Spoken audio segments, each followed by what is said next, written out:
Comienza Pablo con el versículo 8 que dice: no lamento haberles enviado esa carta tan severa, aunque al principio sí me lamenté, porque sé que les causó dolor durante un tiempo.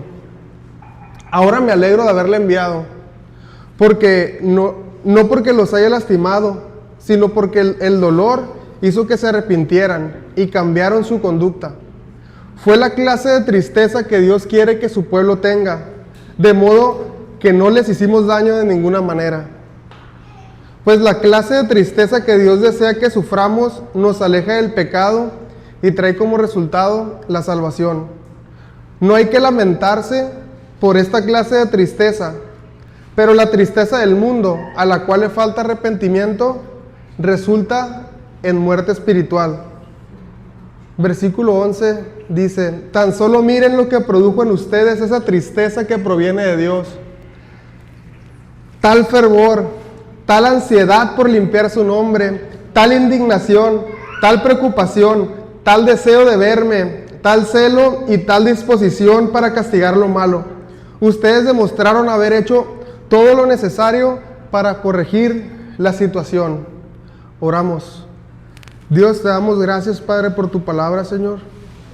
Y quiero pedirte, Señor, que pongas nuestros corazones a que estén dispuestos, Dios, a ser transformados, Señor, por esta palabra, Señor. Yo te pido, Padre, en el nombre de Jesús, Dios, que esta enseñanza, Padre, nos pueda causar esa tristeza que produce arrepentimiento, Señor. Que podamos salir confrontados, Dios, por la palabra de verdad, Señor. Te pido, Señor, que quites toda palabra humana que pueda venir de mí, Señor, y que agregues palabra tuya, Señor. Y que sea tu Espíritu Santo, Dios, el que haga lo que mis palabras no pueden hacer, Señor. Te pido, Dios, que esta enseñanza, Padre, afecte de manera positiva nuestra semana, Señor. Te lo pedimos, Dios, en el nombre de Jesús. Amén. Bueno, vamos a comenzar con el versículo número 8. Dice Pablo: no lamento haberles enviado esta carta tan severa, aunque al principio sí me lamenté, porque sé que les causó dolor durante un tiempo. ¿De qué carta está hablando Pablo?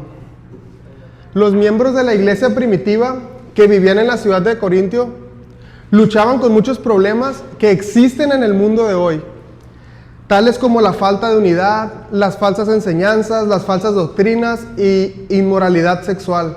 Pablo en su primera carta, en primera a los Corintios, les hace una advertencia contra las divisiones que había dentro de la iglesia y recalca la importancia de la unidad entre los miembros de la misma.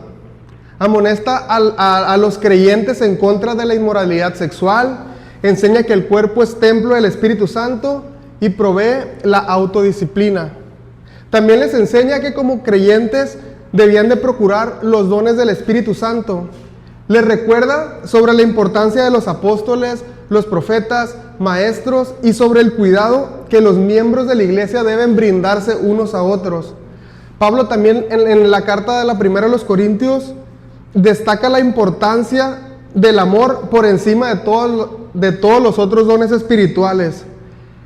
La iglesia de Corintio era una iglesia infantil en la fe, repleta de dones espirituales, pero carentes en amor. No tenían amor entre ellos mismos. Y Pablo decide hacer una visita relámpago con la intención de enderezarlos y hacerlos regresar al camino. Pero su visita empeoró la situación. Y después de esta visita fracasada, Pablo decide ya no visitar nuevamente a la iglesia por el momento, pero les envió a su hermano Tito, a su hijo en la fe, con una carta de exhortación demasiado fuerte, muy confrontativa. ¿Se acuerdan que les había comentado que Pablo ya había escrito anteriormente una carta, primera a los Corintios? Dicen expertos que esta carta que envió Pablo, confrontativa, de manera fuerte, es una tercera carta que fue escrita entre la primera a los Corintios y la segunda a los Corintios. Cuando Pablo, pero no se tiene registro de esta carta. Cuando Pablo escribió la carta que llevó Tito, estaba preocupado de haber sido tan duro con ellos, aun cuando los creyentes se lo merecían. Una de dos: o los haría regresar al camino de Jesús, o simplemente los haría enojar más. Pero cuando Tito regresó con buenas noticias, Pablo se alegró por el efecto positivo que había ocasionado esta segunda carta entre ellos. Estamos hablando de la carta que fue escrita entre 1 de Corintios y 2 de Corintios, de la cual no hay registro de la carta como tal. Podemos leer en 2 de Corintios 7, 6, dice: su presencia fue una alegría, igual que la noticia que nos trajo del ánimo que él recibió de ustedes, cuando nos dijo cuánto anhelaban verme y cuánto sienten lo que sucedió y lo leales que me son. Me llené de alegría. Pablo, al enviar la carta, se queda triste, se queda preocupado, se queda temeroso de haberles causado dolor con las palabras de exhortación que utilizó en la carta para poder confrontar a los miembros de la iglesia. Pero el versículo que acabamos de leer nos narra cómo estas palabras de exhortación, estas palabras de ánimo, estas palabras fuertes, confrontativas, produjo la clase de arrepentimiento que Dios quiere, la clase de dolor que Dios quiere que suframos, porque es la clase de dolor que produce arrepentimiento en nuestras vidas. Ahora pasamos al siguiente versículo, 2 de Corintios 7, 9. Dice: ahora me alegro de haberle enviado, como les había comentado en algún momento, no porque los haya lastimado, sino porque el dolor hizo que se arrepintieran y cambiaran su conducta. Fue la clase de tristeza que Dios quiere que su pueblo tenga, de modo que no les hice daño de ninguna manera. Cuando pecamos, el placer pasa, pero queda la tristeza. En cambio, cuando hay arrepentimiento, la tristeza pasa y Dios produce en nosotros una alegría permanente. Salmos 45, 7 nos dice: amas la justicia y odias la maldad.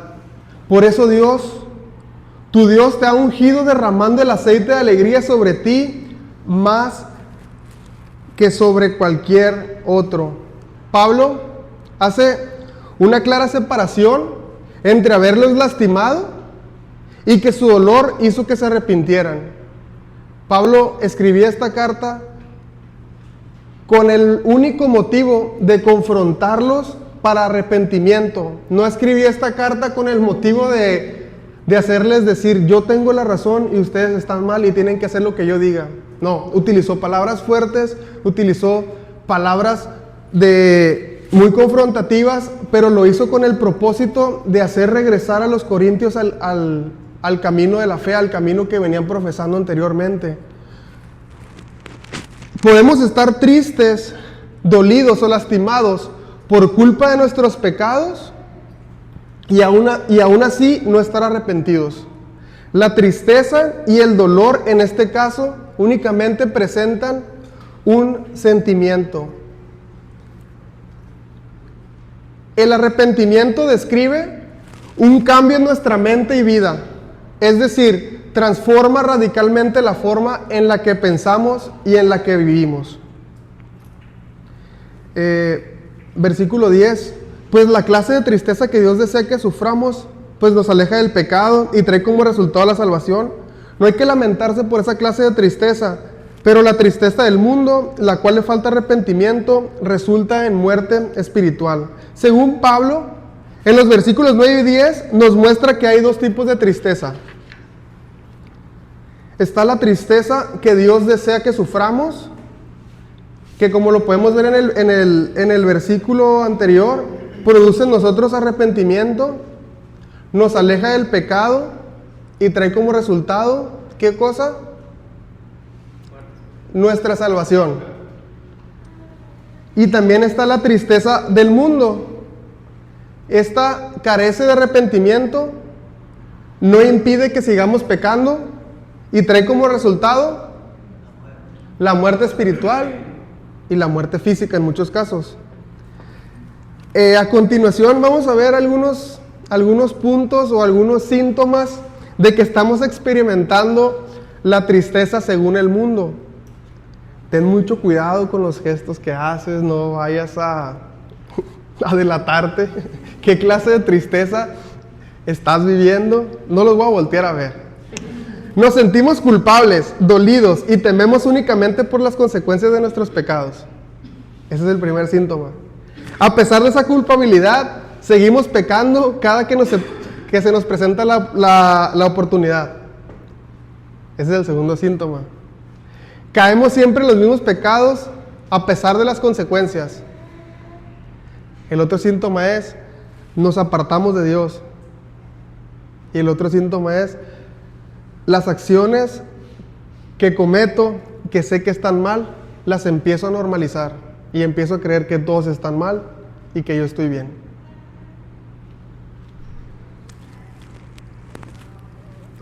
Voy a leer una frase de un teólogo que dice: tu tristeza por el pecado te condujo en un tiempo u otro a arrojar toda la carga a los pies del Salvador crucificado y resucitado.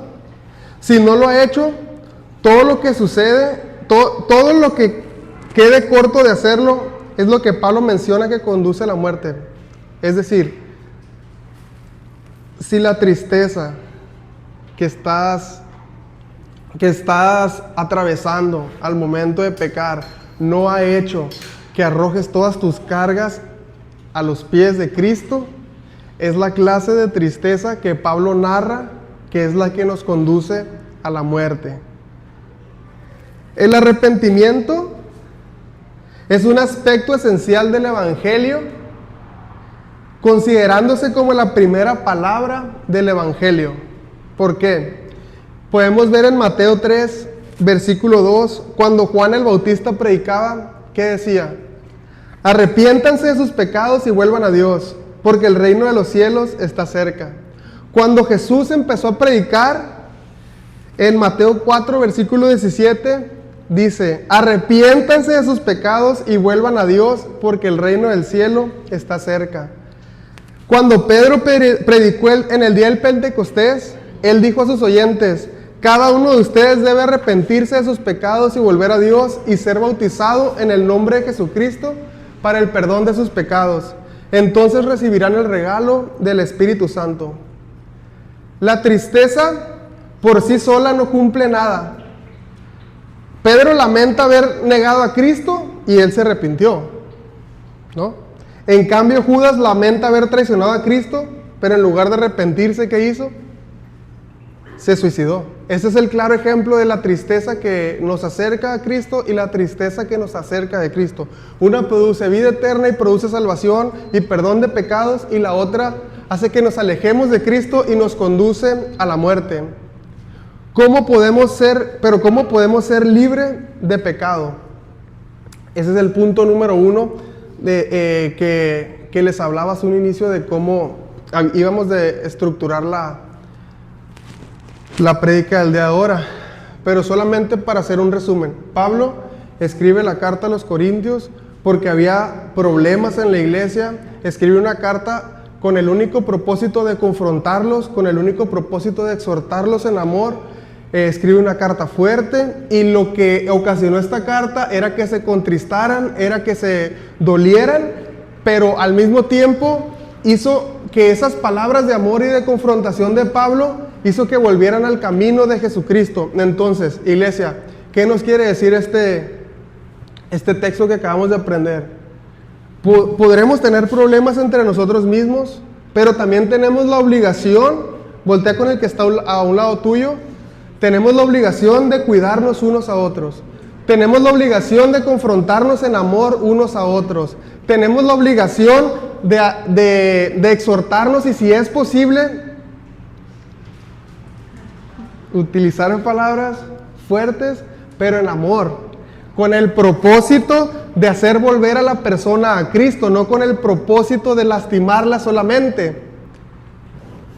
En la mañana, antes de empezar el servicio, estábamos orando y decíamos que todos sabemos que el único camino al Padre es Cristo, pero ¿cuántos caminos existen para llegar a Cristo, tantos como los miembros de la iglesia general. Cada uno de nosotros somos puentes o somos obstáculos para que las personas puedan conocer el Evangelio.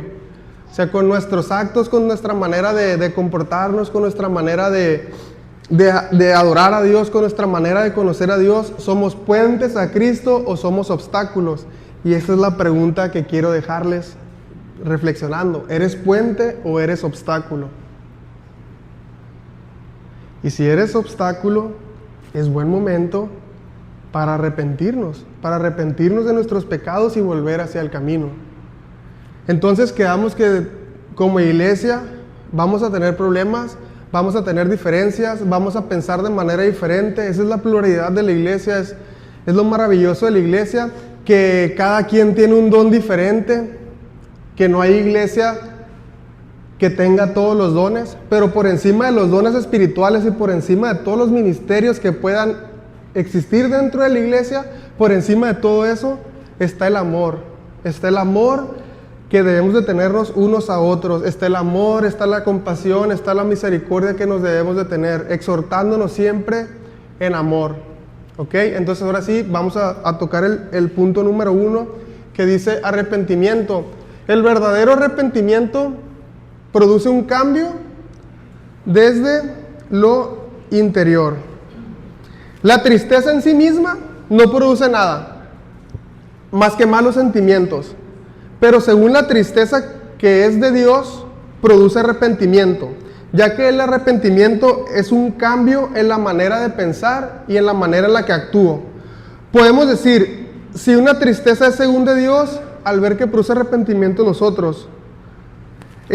Así que la tristeza que es según de Dios no puede ser medida por los sentimientos o por las lágrimas, solamente por lo que produce en nosotros, solamente en nuestras acciones.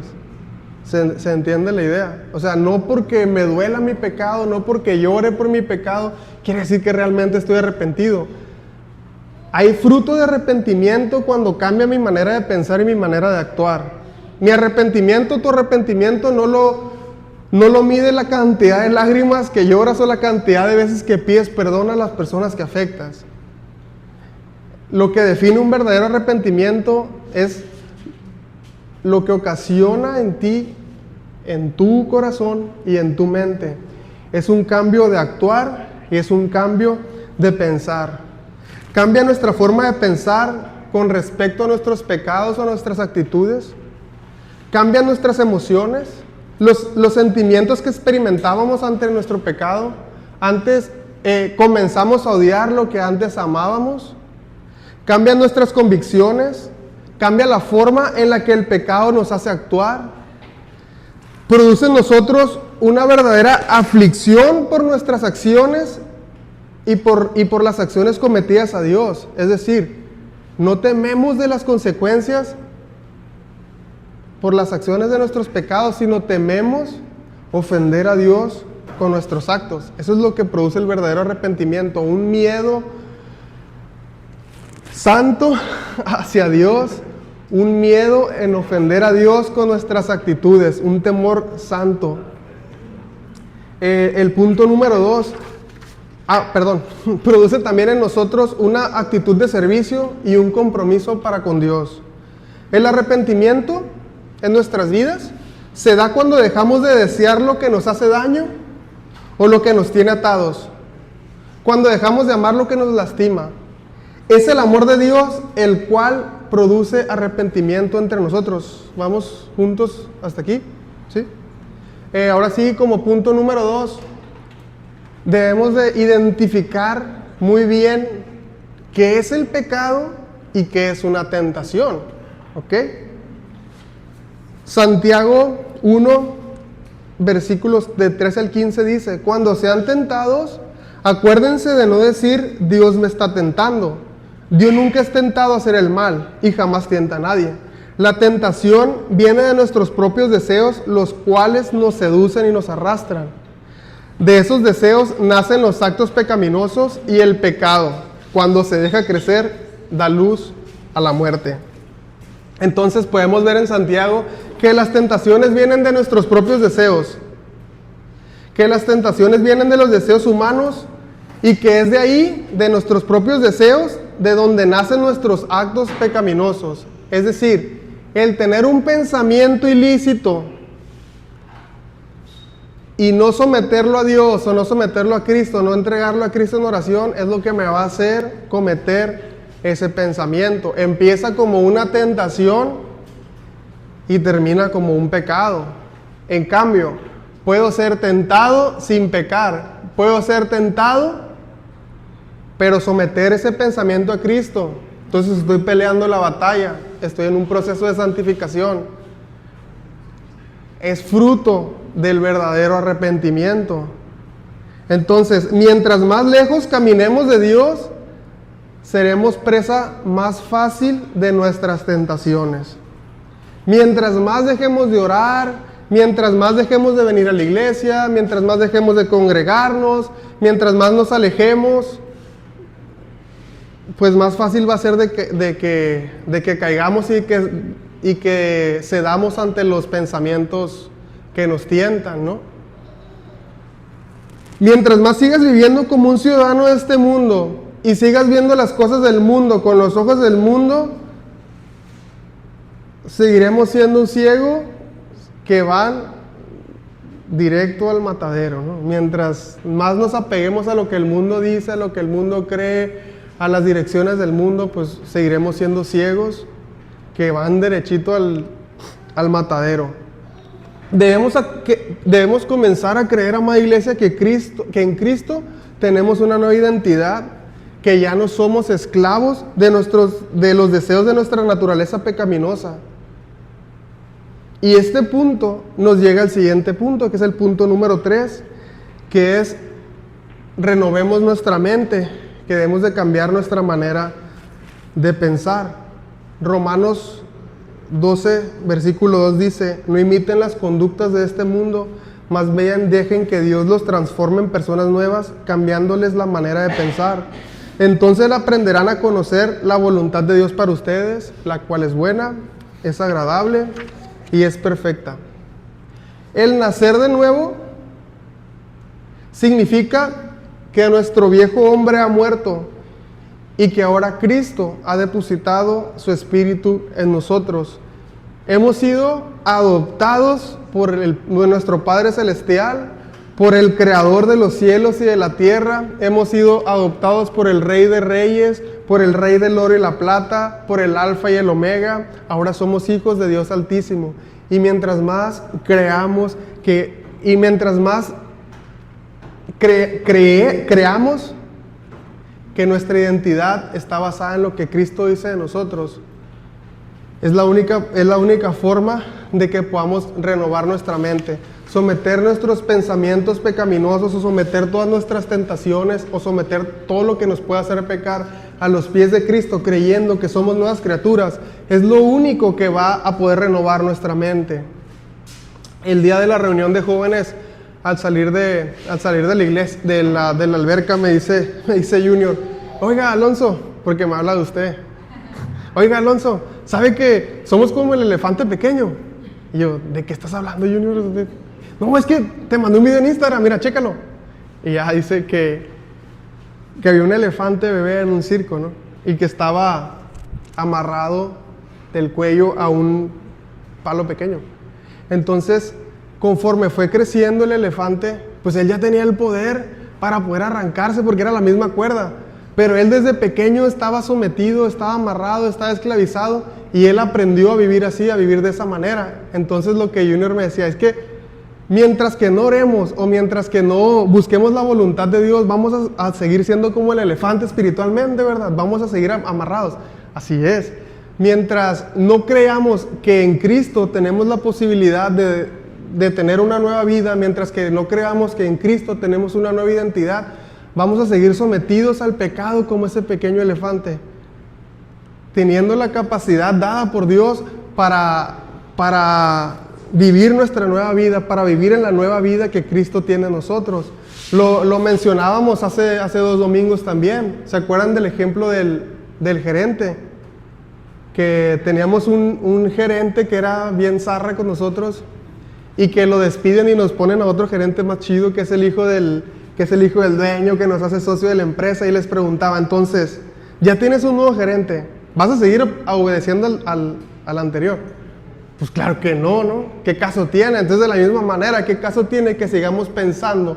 ¿O qué caso tiene que sigamos cediendo a los deseos de nuestra antigua naturaleza si Cristo ya hizo el trabajo por nosotros? Si Cristo ya murió en esa cruz por nosotros, si la sangre de Cristo es la que lava nuestros pecados. Necesitamos arrepentimiento, necesitamos identificar nuestras tentaciones, identificar nuestros pecados, y necesitamos renovar nuestra mente. ¿Ok? Punto número 4, debemos de cortar la tentación. No demos espacio al enemigo, debemos de establecer límites entre nuestra tentación y nosotros. Podemos ver el ejemplo con el mismo Jesús, que nos narra Mateo 4, versículos de 9 al 11. Narra sobre las tentaciones de Jesús en el desierto. El mismo diablo le decía, todo esto te daré, dijo, si te arrodillas y me adoras. Y Jesús le contestó, ¿qué le contestó?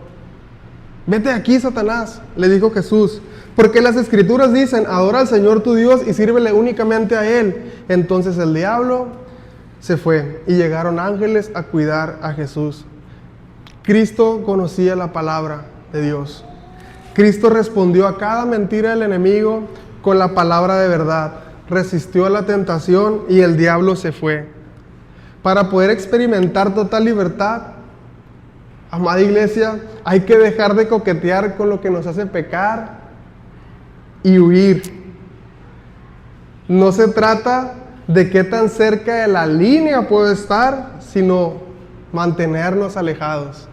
Si yo sé que hay situaciones en mi vida que despiertan pensamientos en mí que no puedo controlar y que me van a hacer pecar, llamados tentaciones, de nada me sirve creerme espiritual y estar cerca de la línea.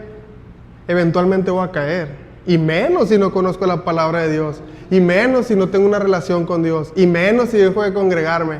Entonces se trata de orar, se trata de someter nuestros pensamientos a Dios, se trata de leer la palabra de Dios, se trata de conocer la palabra de verdad, pero también se trata de apartarnos de todo eso que produce una tentación en nosotros.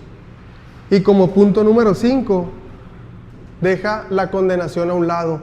No te condenes, deja la autocondenación.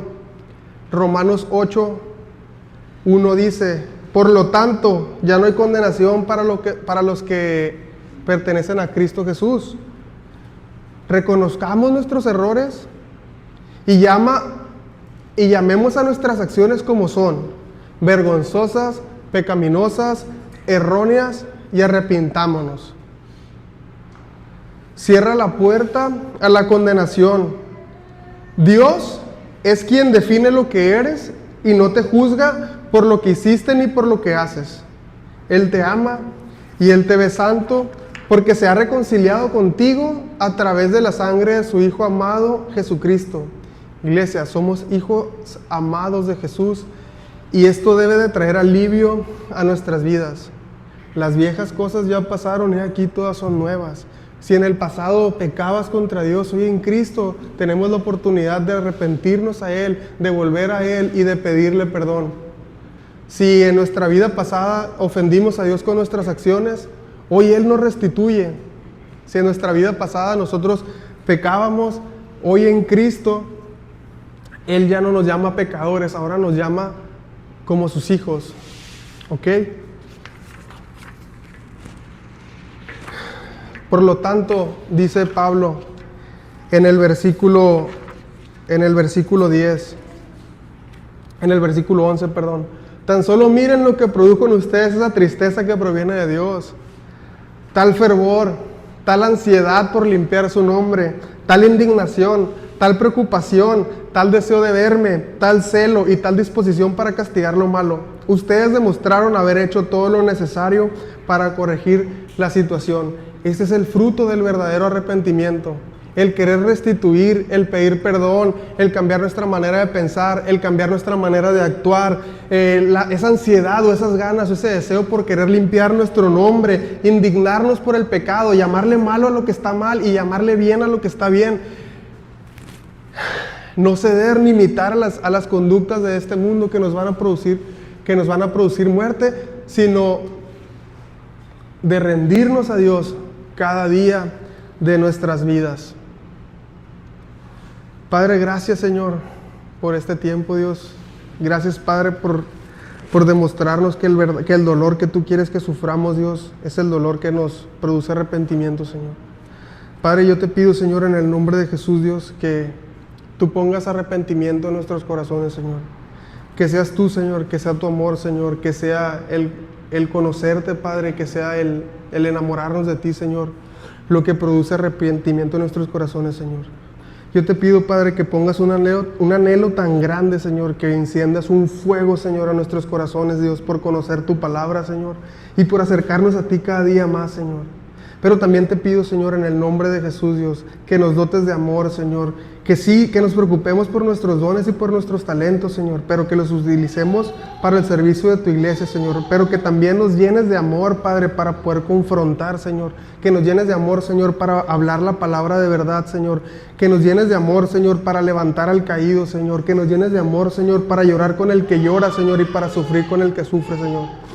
Padre, yo te pido en el nombre de Jesús, Señor, que podamos experimentar un arrepentimiento genuino, Señor, que podamos identificar nuestras tentaciones, Señor. Te pedimos, Dios, que todo pensamiento pecaminoso, Señor, lo pongamos cautivos en Cristo, Señor, para que renueves nuestra mente, Señor. Te pido, Señor, que nos des la fuerza, que nos des la valentía, Señor, que podamos esforzarnos y ser valientes, Dios, para huir de nuestras tentaciones, Señor. Y por último, Padre, también te pido, Señor, que podamos creer esta verdad, Señor, que las cosas viejas ya pasaron, que todas son nuevas y que no hay condenación para todo aquel que pertenece en Cristo Jesús, Señor.